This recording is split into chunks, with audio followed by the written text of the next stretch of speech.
যে রবীন্দ্র প্রেমী তাকে রবীন্দ্র প্রেমী থাকতে দেন, যে নজরুল প্রেমী তাকে নজরুল প্রেমী থাকতে দেন, যে বাউল প্রেমী থাকতে দেন, যে হামদনাথ প্রেমী সে হামদনাথ প্রেমী থাকতে দেন।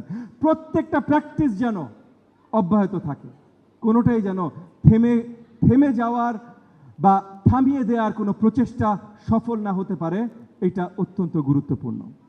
এবং আমাদের সরকার, আমাদের মাননীয় প্রধানমন্ত্রী জনাব তারেক রহমানের নেতৃত্বে আমাদের সরকার, আমরা দেখতে চাই আমাদের জাতীয় সংস্কৃতি যেন একটা এফ্লোরেসেন্সের মধ্যে দিয়ে যায়, এটা যেন বাউন্ডেড না হয়।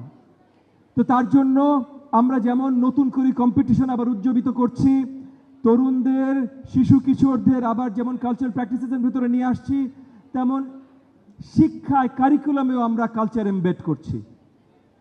আমরা প্রত্যেকটা প্রাইমারি স্কুল থেকে ক্লাস 3 থেকে শুরু করে প্রাইমারি, তারপর সেকেন্ডারি, হায়ার সেকেন্ডারি, প্রত্যেকটা জায়গায় আমরা কালচারাল প্র্যাকটিসেস কম্পালসারি সিলেবাসের ভিতরে নিয়ে আসছি। আমরা কয়েক ধারায় যাব এবং এই কয়েক ধারায় কম্পালসারি ক্লাস 3 থেকে আপনাদের থাকবে। আপনি গান গাইতে চান, আপনি গান শিখবেন। আপনি কোনো বাদ্যযন্ত্র শিখতে চান, তবলা বাজাবেন, হারমোনিয়াম বাজাবেন, গিটার, যেটাই বাজাবেন, সেটা যদি ওখানে অ্যাভেলেবল থাকে, সেটাই শেখার ব্যবস্থা আপনার স্কুলের মাধ্যমে, কারিকুলামের মাধ্যমে আমরা করে দেব।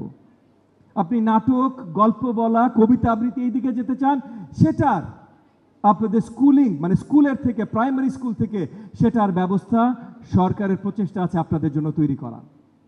সো কালচার যেন কোনোভাবে আবদ্ধ না হতে পারে, সেই দিকে আমাদের অগ্রযাত্রা। সরকার আপনাদের সাথে আছে, সব জায়গায় থাকবে।